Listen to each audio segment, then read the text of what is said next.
Ngeso maber janeno mar Lolwe TV. Arwakini machiegni e chenro mar Twak Rowere kaka ng'eyo pile.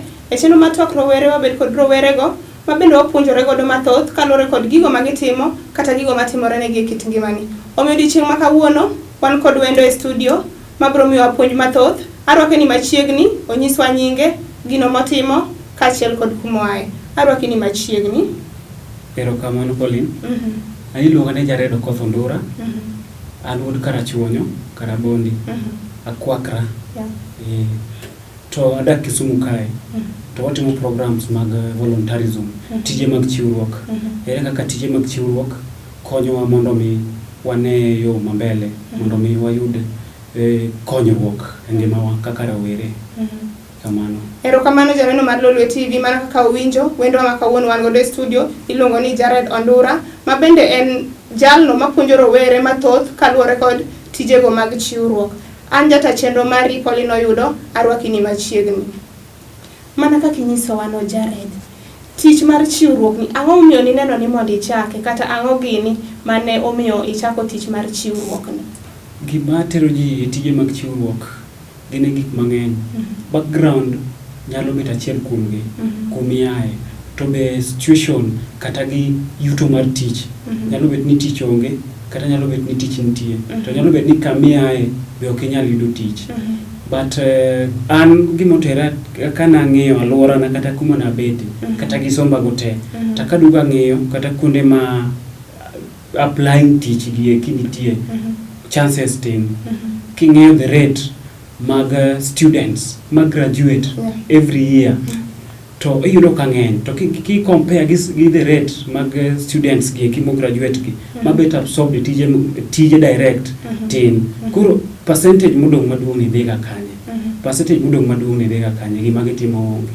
Emomiyo koro wano wacho ni kanitiere opportunity moro mar timo tije mag chiwruok gi eki to nyalo konyi mondo perfect knowledge ni mani yago cha mondo mi bed self empowered kata nyalo konyi mondo mi interact gi ji mondo yud opportunity moro mag tich. Chien kucho aneno kinyisa ni in jatelo mar yudhe kaluwore kod tije mag chiwruok giri. Inyalo nyiswa ni telo ni nomi godo gi ng'a kata organization mane to ere kaka ne gikelo yudi? Sani mowuoyo kodi ni an youth leader mar organization moro ni IHOPEE. It's called iluonge ni International Health Operation, Patient Education and Empowerment. An organization based in Florida, USA. Koro gimbe gibiro ga oko gi kony mopogore opogore. Gibiro ga gi medical camps e Kenya every year. I think November. To gi collect donations oko to gi kele Kenya.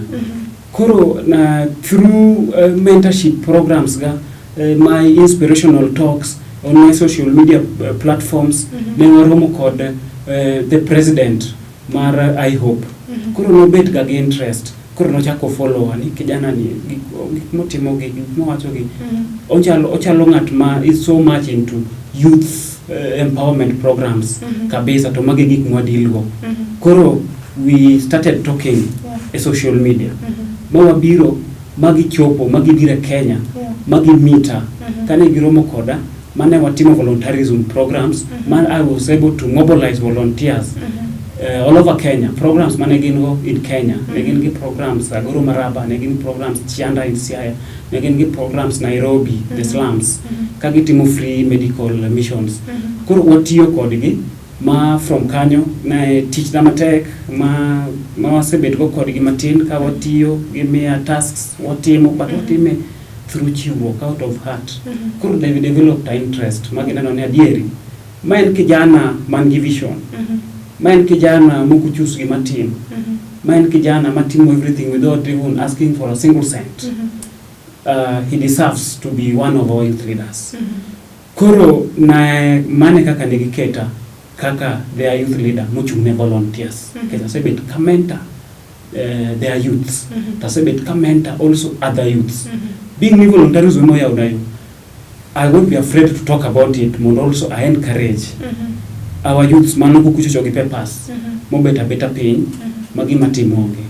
Kamano. Samani bedo ni idwa chako tich mar volunteering Gin ang'o gini mane in godo mama niketo mbele samoro wan in gi papers isesomo mitieko tineno ni tich onge adiera koro wachak volunteering joka noneno gik mani post gin tije mage ma samoro ne bedi ni noywayo gi machiegni kodi ma samoro ni setimo chien kucho an kaka bet restap an ang'ama timo oka choose gima timo samoro an kata gi farms moko ma through oka nyiso ng'ato mondo mi support moro but akawo 1 2 3 friends ni bwana kwa volunteer tuwapuru ka wakati uru kata skuma bwana okwa volunteer uru tuwatimuru 1 2 3 to koro gik mwatimo gi why inspire go also other people other nke sani ngini most of you the kata rawere ng'eny social media platforms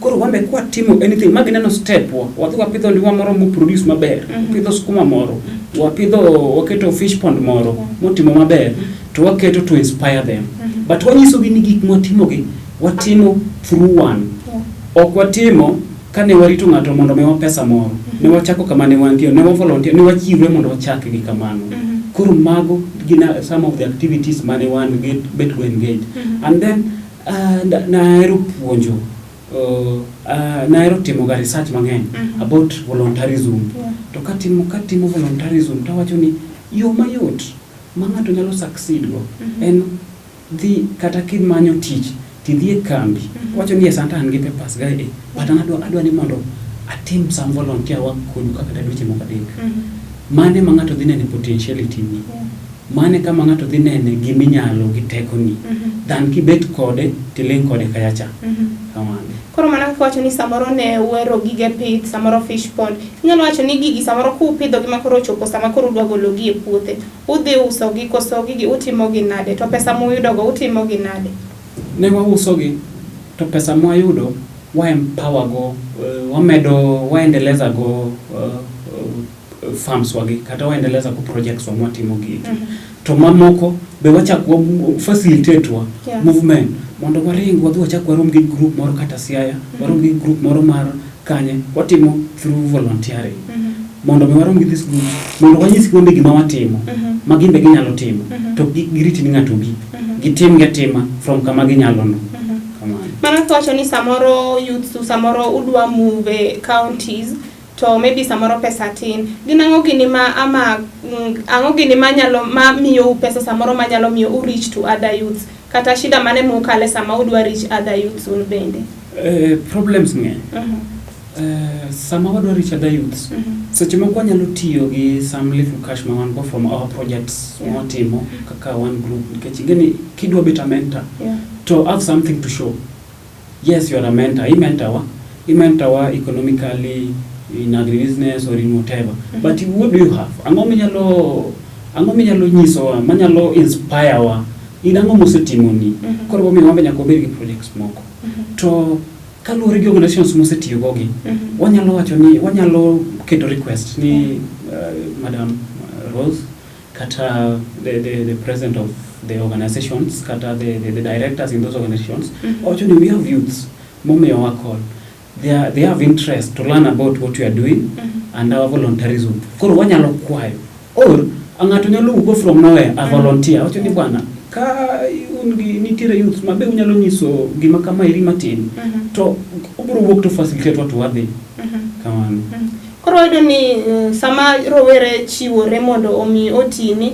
seche moko be samoro tich be onge kaka Kenya kaka ing'eyo sani koro ipani ginango ma vijende onego tim mondo duok rate mar bedo ni tich onge no piny gimoro achiel ma wawacho sani king'iyo rowere nitiere mopogre nitiere youths ma notieko school class aboro nitiere youths motieko schools form 4 nitiere jomoko mabodhi college diploma levels ng'eny to Pauline ibro yudo ka ja class aboro timo maber ngima moingo ja graduate ja form 4 cha timo maber ngima moingo graduate nikech ango oko choose gimo bro timo oko choose gimo nyalo timo mondo mi yuto oko yier katitere mtao but gima duong ni at the end of the day ango moyudo be onyalo bedo gi credit moro koko kwayo ng'ato kata koko dhi okwalo kata kitere ni koro en ouso kata mana tong, kata ouso mana nyanya en gi kibanda, but at the end of the day be en gi gimoro monyalo nyiso, to be en gi gimoro monyalo donjogo e ot. Koro momiyo gima wakwayo ni rawere kik chus gima gitimo, kik kier ni mae gima nyaka tim, nikech ng'eny wadwaro ni mondo adhi tich kaler, to ok inyal bet be maler ka ionge pesa. Emomiyo do ka most of rawere gina idol, gin bahasha tu e lwetgi. They keep walking left and right e offices with no gain. Koro gima wawacho ni start from where you are. The little farm mantie kanyo no, make use of it. The little opportunity mora e alurau, whatever opportunity man kanyo, volunteer and do it. Somebody will pick you up from kama intie no, madhi kodi mbele. Samoro wayudo ni Jared, samoro wayudo ni chiwruok ni iwuok ni dhi chiwori, ikia ni dwa chiwori nyaka tich adi mondo samoro ka yori oyawre. En ang'o mitimo ne rowere gi mondo mine ni kik chunygi otho e yo sama gine e yo mar chiwruok ne tije ma gitimo? Mokwongo gima atemo nyiso fellow youths rowere, awacho ni ng'e gimomiyo idhi timo gimoro. Kik idhi tim, ng'ama timo tich mar chiwruok mar volunteering time without expectation. Kik idhi time gi expectation, ibiro bet frustrated. Time ka bedi gi target ni ang'o momiyo itime. Atime mondo agen rieko moro, nikech adwa ni mondo jok adhi e company cha kaka volunteer, but gima an gi wiya ni agen rieko cha. Kok gimiya pesa kata kok gimiya tich, but adhi wuok gi rieko ma gitiyogo mondo mi gilos gino. Rieko ma gitiyogo mondo mi process whatever they're processing. From rieko ma in-go no, inyalo ndiko proposal to someone nyalo bet ni nigi knowledge. Ng'ato nigi finance to onge knowledge. Ibiro manyo ng'ama nigi finance, but obiro neno gima inyalo tim. Yes. Janeno mar Lolwe TV, mano ema kelo telo mokwongo mar chenro mar Twak Rowere, ka wendo ma kawuono ne wan go e studio luongo ni Jared Ondura, ma bende miyowa puonj maber kaluwore gi chiwruok e kind rowere. Kik idhi mabor, kete mana e Lolwe TV.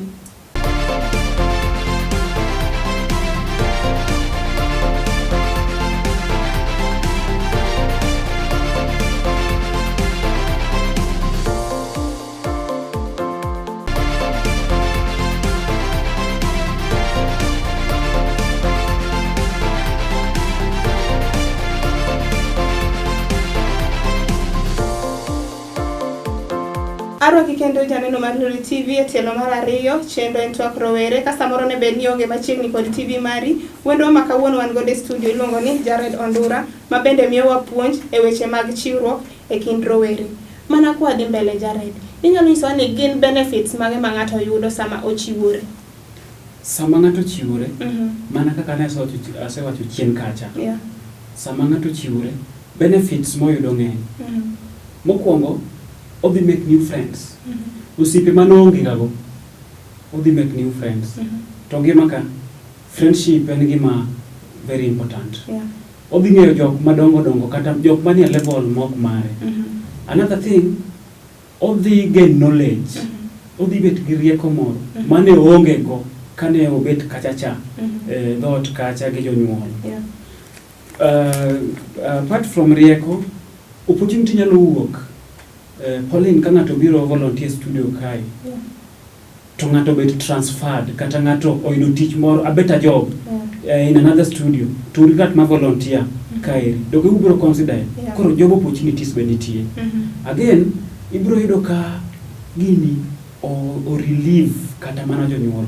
Nitire yudhe moko mar trouble makers kata gweng kacha ma janyuol be gomba kama onyalo ringo dhiye godhiambo kool. Odhi bet engage ma kudugo to all man ng'ama olokre chiemo to nindo.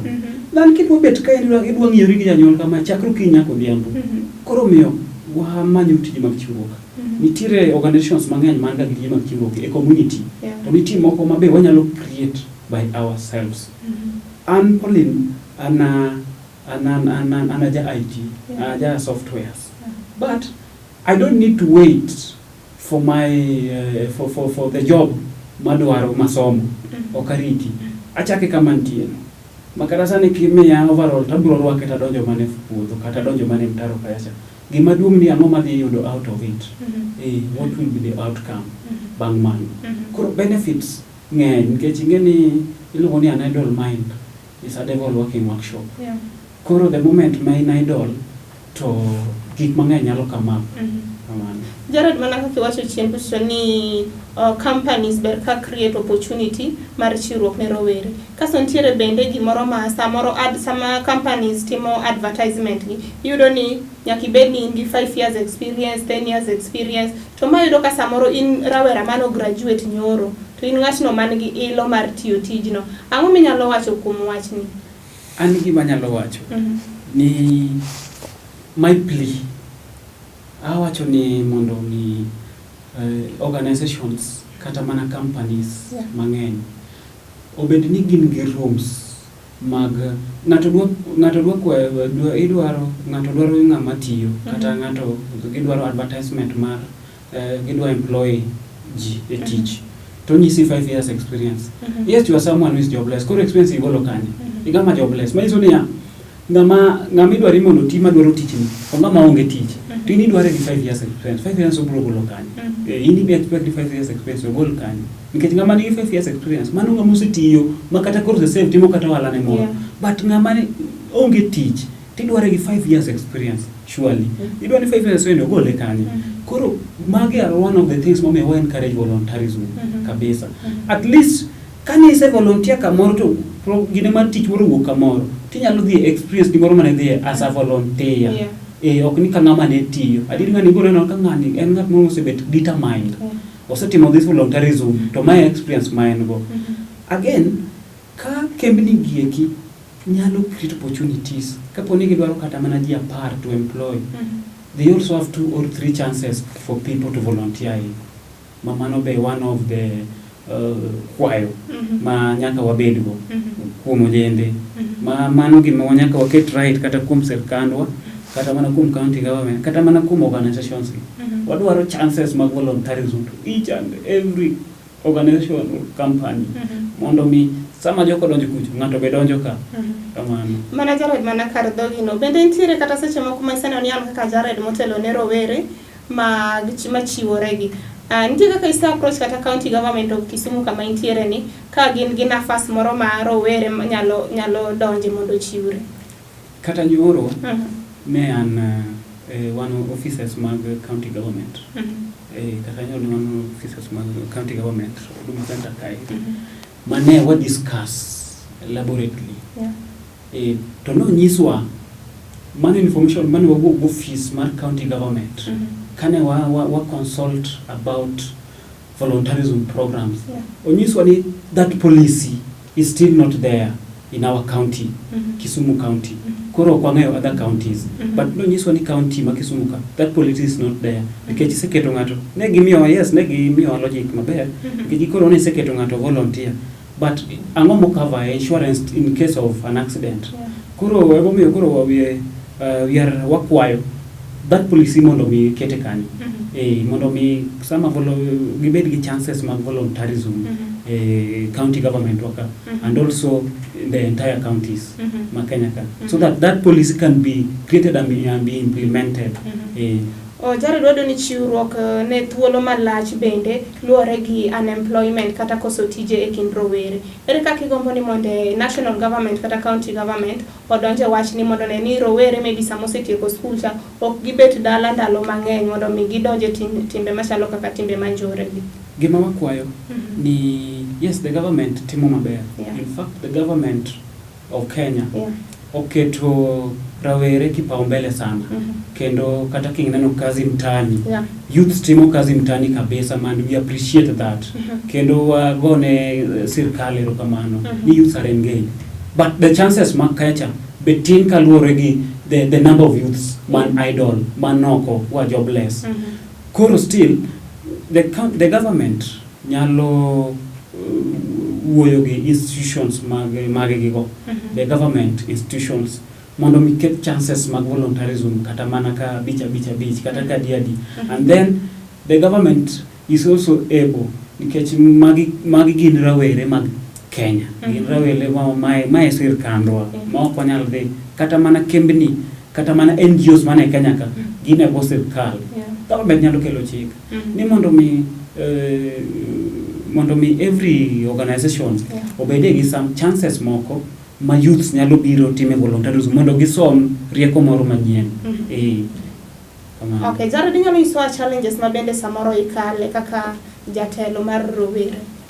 Challenges so nyaka kale mokwongo tich mar chiwruok mokwongo chiwra ana chiwra mondo wuog oko mondo konya youths wetega mobet piny mantiere mokne achiwra mondo mi access platforms manyalo mi wawuogo kodgi magin gik mawuok from kuoma, and then achiwra mondo mi access kata mana those offices seche moko achiwra mondo travel all the way from Kisumu to Homa Bay to Siaya to Migori just to go and talk to group of youths.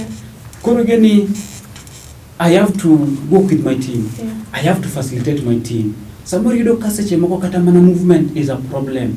Yet no leg ma wango mondo mi wadhi wa mentor youths ka ten gima kata mana Kenya wakaeri okonye onyalo konyo kata kuom solving job problems sama wasedhi mwa mentor gi mwa kono gi mwa weyo gimoro gichiwre gitimo gimoro to wakonyo kata mana community no koro vijende moko mondo nego beni kelo kata chaos kata mana tima ngoka koro yudo ka vijende go eko gien engaged what is the community be koro challenges wan go ka ni pok ayudo a strong support kata mana organization moro ma nyalo support us strongly to continue advocating for these voluntarism programs and also mentorship of the youths in the entire nation.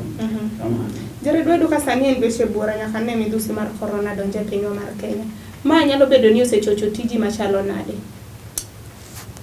Osechocho tija kabisa nikech mokwongo social distancing and also the gathering government oknoyie. Koro wambe ne ware wagbet adok chien matin but seche moko waform ga WhatsApp group koro wanyalo wuoyo through online but wanya wacho no seche tijwa nikech kata ambe nitiere gike moko kata projects moko mwatimo to be sani koro miyodo go bet piny koro onge kata mana flow of finances moko ma wanyalo move go koro corona ni affect economy to affect kamora mora koro challenge to ne nitie nikech we were not able to meet group of youths maber masani korka we are planning ni mondo wanyalo move to meet group of youths but we consider the social distancing, the use of masks and everything because sani kata kani wawuok ni wadhi romo gi youths mondo mi wapuonjre to nyaka wabed ni we are able to provide some few things maseche moko kaluwore gi yuto manodok piny matin yudo ka nitiere pek moro nikech nyaka wadhi gi sanitizer nyaka wadhi gi mask nyaka logistics nitiere mang'eny omiyo nyaka wakel organizations moko on board mondo konywa mondo waendeleza program mar puonjo yudhe wa kae. Jared, mana kwa dika gima watieko bende inyalo bet gi kwayo mora mora kata advice ne jogo ma rowere ma samoro bet piny neni ka winjo puonj ni mamit kamae. Gima anyalo kwayo yudhe wetega rawere wetega manoko kae ni bet ok bokonyo bet piny ok bokonyo kata mana matin wawuog guru to wamanyuru kamoro mwanyalo chiwre kik wabed joma chusi ni an kaka timo business administration ni nyaka dhi atima dhi gima somo nieri institution ma offer gima timo ni kik wabed chusi kami nyalo chake no chaka nikech piny tek to gimoro achiel kendo makoyo yudhega advice mamiyogi sani wadonje siasa pick mar politics nitie youths are so much involved in politics but wabedu involved into wasaba politics of politics ni wabet ni wan kaka youth itiyo kodwa gi jo siasa siling 100 moro ma ja siasa biro miya no ok bokonya nikech obo miya 100 to dhi lal na for the next 5 years adong mana kako da thagra okabonene odich en office en assembly en kanye ne bunge en meeting en funeral okabonene to sani ten gi time na en gi time na nikech odwa miya siling yudhe kik donje siasa. Watimuru gimoro makonyowa mbele. Wafocus uru kuom gima biro konyowa. Wang'iuru gimawa. Kik wang'iuru gima jo siasa. We will vote, but we will vote based on the agendas. But sani wa concentrate uru gima nyalo konyowa mbele. Jo siasa kik ti kodwa. Kwayo kendo mana kwayo ni sirkandwa kata county government kata any well-wisher ma nyalo support program ma watimo to obi to ti kodwa one ready to work with any organization. Giti kodwa mondo mi wakon other youths, mondo mi wawuothi. Knowledge is power. Nitie jokoko man idol nikech gikia ni nitie opportunity kata platform moro mwanyalo time volunteering to wa succeed. Gibi mondo gimewa support. Ginyalo konyowa, ginyalo facilitate wa mondo mi wambe wadhi mbele kuom puonjruok gi rawerewa. Magi watimo kama wakelo nyaka churches on board. Churches nigi youths. Churches nyalo create activities moko ma youths nyalo bete involved, ma youths nyalo timo. Churches nigi programs mang'eny. Koro schools nigi programs mang'eny. There are so many institutions man nigi programs, but wakwayo ni mondo programs mag voluntarism obed mang'eny kabisa for the youths. Jared kwatieko inyalo chiwo namba ni ng'ata manyalo chopo kuomi? Mokwongo ng'ato nyalo manya Facebook page na luongo ni Jared Goga. Kedhi kanyo to picha na nitiere kanyo gi Raila. Kata namba na 0701 65 72 69. Wanyalo wuoyo kanyo kanitiere penjo kata kwayo moro amora to wanyalo wuoyo. Erokamano Jared kuom puonj maber. Janeno mar Lolwe TV mana kaka uwinjo kuom wendo ma kawuono ne wan go e studio miluongo ni Jared Ondura komiyo rowere puonj makare kaluwore gi chiwruok e tije monego gitim. Ka bende omiyo wa puonj makare konyiso rowere ni owuog oko mondo ochiwre e tiyo tije ma monego gitim kata mondo ochiwre nikech ikia samoro ng'ama neni, ikia ka tich ma ichiwori no nyalo teri kamoro. Bende okwayo ng'ata kata well-wisher mondo ochop on board mondo okonygi dhi mbele gi tijegi mag chiwruok. Mano makelo e giko mar chenro ma kawuono. Asebedo jata chenro mari Pauline Oyudo. Oriti uru masani.